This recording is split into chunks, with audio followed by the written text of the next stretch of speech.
Hello दोस्तों, नमस्कार। ये जो पेपर है यूपीएससी का पेपर है, ठीक है। और 18 सितंबर को ये पेपर हुआ था, आज ही के दिन। और ये पेपर है जीएस पेपर 3। तो इस पेपर को आज हम डिस्कस करेंगे, देखेंगे कि किस प्रकार का पेपर आया था, ठीक है। और इसके साथ ये भी देखेंगे इस पेपर के साथ या ये पेपर जो है यूपीपीसीएस के पेपर के लिए कितना ज़्यादा हेल्पफुल हो सकता है, ठीक है। तो इन सब को शुरुआत करने से पहले हम देख लेते हैं कि जो जीएस पेपर 3 है इसमें कौन कौन से सब्जेक्ट होते हैं, ठीक है। तो देखो, एक तो होता है डिजास्टर मैनेजमेंट, एक सब्जेक्ट होता है, ठीक है। और एक होता है साइंस एंड टेक का सब्जेक्ट होता है 2। इसके बाद आपका एनवायरनमेंट वाला सब्जेक्ट होता है 3, ठीक है। और इसके साथ इकोनॉमिक्स का भी सब्जेक्ट होता है जीएस पेपर 3 में। और लास्ट में होता है इंटरनल सिक्योरिटी आईएस, ठीक है। इंटरनल सिक्योरिटी है। तो ये 4-5 सब्जेक्ट होते हैं और 4-5 सब्जेक्ट को मिला के जीएस पेपर 3 होता है।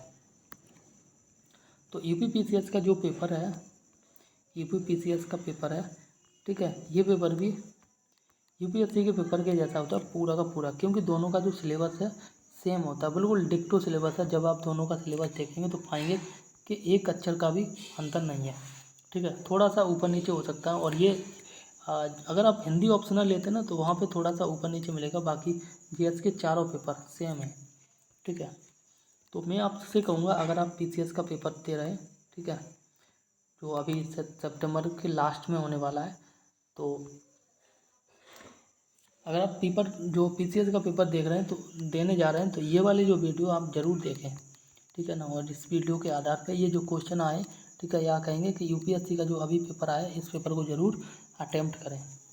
बहुत ज़्यादा फ़ायदा होगा आपको। और ये देखने को मिलेगा कि सेम टॉपिक से दोबारा से यूपीपीसीएस में भी पेपर पूछा जाएगा, ठीक है। तो वीडियो बिना देरी करते हुए वीडियो बनाते हैं और देखेंगे आगे इस वाले में कि किस प्रकार से यहाँ किस किस टॉपिक से पूछा गया है, ठीक है। तो जैसा कि यहाँ पहला क्वेश्चन कह रहा है, और पहले क्वेश्चन में कह रहा है कि बुनियादी ढांचागत परियोजनाओं में सार्वजनिक निजी साझेदार ट्रिपल पी की आवश्यकता क्यों है। और इसके साथ यहाँ बात की गई है भारत में रेलवे स्टेशनों के पुनर्विकास में ट्रिपल पी का मतलब होता है प्राइवेट पब्लिक पार्टनरशिप, ठीक है, की भूमिका का परीक्षण कीजिए। तो जो भारत में जो मेट्रो बनाई गई है विभिन्न शहरों में, आपने देखा होगा ये सारी मेट्रो ट्रिपल पी मॉडल के आधार पर बनाई गई हैं, ठीक है। इसमें कुछ हिस्सा गवर्नमेंट का होता है, कुछ हिस्सा पार्टनरशिप होता है, कुछ हिस्सा प्राइवेट होता है। ये जो क्वेश्चन है वो इकोनॉमिक्स से उठाया गया है, ठीक है। इसके बाद हम दूसरा देखते हैं। दूसरा क्वेश्चन यहाँ पे कह रहा है कि क्या बाजार अर्थव्यवस्था में, ये भी इकोनॉमिक्स से उठाया गया, बाजार अर्थव्यवस्था के अंतर्गत समावेशी विकास संभव है। फिर आगे कह रहा है कि भारत में आर्थिक विकास की प्राप्ति के लिए वित्तीय समावेश के महत्व का उल्लेख कीजिए, ठीक है। तो इस प्रकार से फिर आगे जो तीसरा क्वेश्चन है, तीसरा क्वेश्चन कह रहा है कि भारत में सार्वजनिक वितरण प्रणाली, इसमें कह रहा है पीडीएस की प्रमुख चुनौतियां क्या हैं, उनके बारे में वर्णन करना है। और इसके बाद आगे कह रहा है कि इसे किस प्रकार प्रभावी तथा पारदर्शी बनाया जा सकता है, इफेक्टफुल, और इसके साथ पारदर्शी ट्रांसपेरेंट बनाया जा सकता है, ठीक है। इसके बाद आगे कह रहा है नेक्स्ट क्वेश्चन, और नेक्स्ट क्वेश्चन में कह रहा है कि भारत में खाद्य प्रसंस्करण उद्योग के कार्यक्षेत्र और महत्व का विस्तार से वर्णन कीजिए। नेक्स्ट क्वेश्चन कह रहा है कि देश में आयु संभाव्यता में आई वृद्धि से समाज में नई स्वास्थ्य चुनौतियों खड़ी हो गई हैं। इसके बाद आगे कह रहा है कि यह नई चुनौतियों कौन कौन सी हैं। इसके बाद आगे कह रहा है कि इसके साथ उनके समाधान के लिए आप क्या क्या कदम उठाए जाने चाहिए। नेक्स्ट क्वेश्चन यहाँ पे कह रहा है, देखो ये जो पेपर आता है ना यूपीएससी का, ये पूरे पेपर में आपको जितने भी क्वेश्चन आते हैं एक्चुअली में 10-20 क्वेश्चन होते हैं, ठीक है। जिसमें इस प्रकार से बटा होता है 10 क्वेश्चन आते हैं और 10 क्वेश्चन आते हैं। ये जो 10 क्वेश्चन है 150 शब्द के होते हैं। ये 10 क्वेश्चन 150 का मतलब होता है प्रत्येक क्वेश्चन 150 शब्द का होता है और 10 नंबर का प्रत्येक होता है। और ये बाकी 10 नंबर हैं, ये 250 शब्द में लिखने होते हैं और प्रत्येक 15 नंबर का होता है, ठीक है। खैर मैं कहना था और ये कह रहा था कि ये जो पेपर आता है इसमें 20 क्वेश्चन में से आपको 20 करने होते हैं, ठीक है। ऐसा नहीं है कि आपको कुछ छोड़ के आने हैं, ठीक है। ये थोड़ा सा चैलेंजिंग लगता है कि आपको सारे के सारे करने होते हैं। इसके बाद नेक्स्ट क्वेश्चन यहाँ देखते हैं, पृथ्वी यहाँ पे देखो एनवायरनमेंट से क्वेश्चन है, ठीक है, और एनवायरनमेंट और जियोग्राफी, ठीक है। जियोग्राफी जब हम पढ़ते हैं और इसके साथ बाद या इससे पहले एनवायरनमेंट पढ़ते हैं, तो ये जो जियोग्राफी और एनवायरनमेंट है, इन दोनों बहुत से टॉपिक ऐसे हैं जो दोनों में सेम होते हैं, ठीक है। तो यहाँ पे कह रहा है एनवायरनमेंट से संबंधित क्वेश्चन है, और यहाँ कह रहा है कि पृथ्वी की सतह पर प्रतिवर्ष बड़ी मात्रा में वनस्पति पदार्थ सेलुलोज जमा हो जाता है। यह सेलुलोज किन प्राकृतिक प्रक्रियाओं से गुजरता है जिससे कि वह कार्बन डाइऑक्साइड, जल तथा अन्य अंत्य उत्पादों में परिवर्तित हो जाता है। अंत्य उत्पाद का मतलब होता है फिनिश्ड गुड्स या फाइनल प्रोडक्ट, ठीक है ना। और इसके बाद नेक्स्ट क्वेश्चन है, और यहाँ पे कह रहा है कि इसके निर्माण, प्रभाव और समन को महत्व देते हुए फोटोकेमिकल स्मॉग का विस्तार पूर्वक चर्चा कीजिए, ठीक। 1999 के गुथेनबर्ग प्रोटोकॉल को भी समझाइए। तो ये भी एनवायरनमेंट से संबंधित है क्वेश्चन। इसके बाद नेक्स्ट जो क्वेश्चन है, और नेक्स्ट क्वेश्चन कह रहा है कि भारतीय उपमहाद्वीप के संदर्भ में बादल फटने की क्रियाविधि और घटना को समझाइए। ये भी आपका एनवायरनमेंट से संबंधित क्वेश्चन है, ठीक है। और हाल के 2 उदाहरणों को चर्चा कीजिए। इसके देखो, इस वाले क्वेश्चन में जो बादल फटने थे इनकी प्रक्रिया के बारे में समझाना है, और इसके साथ अभी करंट में इस प्रकार की जो घटना घटी है उनके बारे में आपको वर्णन करना है। इसके बाद आगे यहाँ पे कहा गया है कि संगठित अपराधों के प्रकारों की चर्चा कीजिए और राष्ट्रीय और अंतर्राष्ट्रीय स्तर पर मौजूद संगठित अपराध और आतंकवादियों के बीच संबंधों का वर्णन कीजिए। ये आपका इंटरनल सिक्योरिटी से क्वेश्चन है, ठीक है ना। इसके बाद नेक्स्ट क्वेश्चन जो है, नेक्स्ट क्वेश्चन कह रहा है कि भारत में समुद्री सुरक्षा चुनौतियाँ क्या हैं। इसके साथ ये भी आपका इंटरनल सिक्योरिटी से संबंधित क्वेश्चन है, ठीक है। देखो, जब भी आप टॉपिक पढ़े ना, तो इतना आपको ज्ञान होना चाहिए जब क्वेश्चन जो आया है ये क्वेश्चन कौन से टॉपिक से, ठीक है। तो इसके बाद आगे कह रहा है कि सुरक्षा चुनौतियाँ क्या हैं, और समुद्री सुरक्षा में सुधार के लिए की गई संगठनात्मक, तकनीकी और प्रक्रियात्मक पहलों की विवेचना कीजिए, ठीक है। नेक्स्ट क्वेश्चन यहाँ पर कह रहा है कि हाल के दिनों का आर्थिक विकास श्रम उत्पादकता में वृद्धि के कारण संभव हुआ है, और कह रहा है कि इस कथन को समझाइए। इसके बाद आगे कह रहा है इसमें कि ऐसे समृद्धि प्रतिरूप को प्रस्तावित कीजिए जो श्रम उत्पादकता को समझौता के किए बिना अधिक रोजगार उत्पत्ति में सहायक हों, ठीक है। इसके बाद जो नेक्स्ट क्वेश्चन है, और ये नेक्स्ट क्वेश्चन कह रहा है कि क्या आपके विचार में भारत अपनी ऊर्जा आवश्यकता का 50% भाग वर्ष 2030 तक नवीकरणीय ऊर्जा से प्राप्त कर लेगा।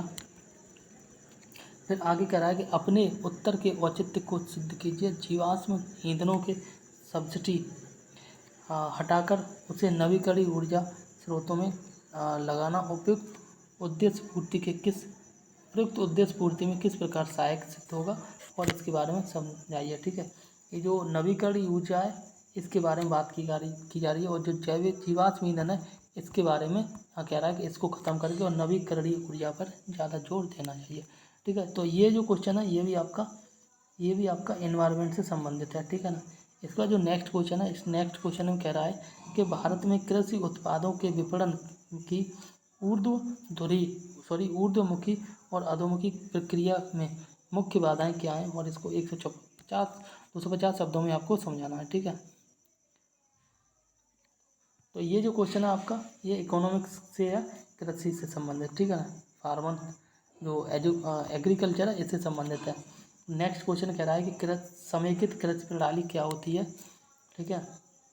इसके बाद कह रहा है कि भारत में छोटे और सीमांत किसानों के लिए यह किस प्रकार से लाभदायक हो सकती है। देखो, अगर आप हिंदी मीडियम के स्टूडेंट हो तो आपसे एक रिक्वेस्ट है कि प्लीज़ जब भी आप क्वेश्चन पढ़ें तो हिंदी के साथ साथ आप इंग्लिश में भी क्वेश्चन पढ़ लें, क्योंकि हिंदी में कई बार बहुत ज़्यादा टेढ़े शब्द आ जाते हैं, समझ में नहीं आता है आखिर ये शब्द कहना क्या चाहता है। तो इसके लिए इंग्लिश में अगर आप पढ़ लेते हैं तो ज़्यादा बेनिफिशियल होगा। रीजन क्या होता है, हिंदी में कोई एक शब्द है, ठीक है, इसके कई एक शब्द होते हैं और सारे शब्दों का मतलब सेम होगा, लेकिन इंग्लिश में ऐसा नहीं होता है। कोई एक शब्द है उसके लिए एक ही शब्द बनेगा और इसका मतलब ही सेम ही होता है। तो इसके बाद जो नेक्स्ट क्वेश्चन है, वो नेक्स्ट क्वेश्चन में यहाँ पे कह रहा है कि 25 दिसंबर 2021 को छोड़ा गया जेम्स वेब अंतरिक्ष टेलीस्कोप तभी से समाचारों में बना हुआ है। इसके बारे में आपको इसकी अनन्य विशेषताओं के बारे में चर्चा करनी है, और इसके साथ उसे इससे पहले अंतरिक्ष टेलीस्कोपों से श्रेष्ठ बनती है, ठीक है, किस प्रकार से बनाती है, और इस मिशन के मुख्य ध्येय के बारे में आपको चर्चा करनी है। तो देखो यहाँ पे नेक्स्ट क्वेश्चन है वैक्सीन से संबंधित, तो वैक्सीन विकास का आधारभूत सिद्धांत क्या है। इसके बाद कह रहा है वैक्सीन कार्य कैसे करता है। इसके बाद कोविड-19 टीकों के निर्माण के लिए भारतीय वैक्सीन निर्माताओं ने क्या क्या पद्धतियाँ अपनाई हैं। तो जो भारतीय कोविड-19 को 2 कंपनियों ने बनाया है, तो अगर आपको पता है तो प्लीज़ इस वीडियो के कमेंट बॉक्स में अवश्य कमेंट करें, ठीक है। और नेक्स्ट क्वेश्चन है, और नेक्स्ट क्वेश्चन कह रहा है कि ग्लोबल वार्मिंग वैश्विक तापन की चर्चा कीजिए। देखो एक और चीज़ मैं आपको बताता हूँ कि जब भी आपको हिंदी माध्यम के स्टूडेंट है, जब भी आपको कोई इंग्लिश में शब्द लिखना है, जैसे मान लो डिस्कस लिखना है या ग्लोबल वार्मिंग लिखना है, और मान के चलते आपको इसकी इंग्लिश नहीं पता है, ठीक है, तो इसी शब्द को ग्लोबल वार्मिंग को आप देवनागरी लिपि में लिखना, ठीक है, देवनागरी लिपि में लिख सकते हैं, जैसा कि क्वेश्चन के पेपर में लिखा गया है। जैसे यहाँ पे लिखा गया ग्लोबल वार्मिंग, इसी प्रकार से आपको लिखना है, तो कोई दिक्कत नहीं है, इस प्रकार से आप लिख सकते हैं आराम से। और इसके साथ आगे कहा गया है कि वैश्विक जलवायु पर इसके प्रभावों का उल्लेख कीजिए, और क्योटो प्रोटोकॉल 1997 में हुआ था, ठीक है, इसके संदर्भ में ग्लोबल वार्मिंग का कारण बनने वाले ग्रीन हाउस गैसों के स्तर को कम करने के लिए जो नियंत्रण किया गया है, इनके उपाय को किए गए उनको भी समझाना है, ठीक है। और नेक्स्ट क्वेश्चन कह रहा है कि भारत में तटीय अपरदन के कारणों एवं प्रभावों को समझाइए। खतरे का मुकाबला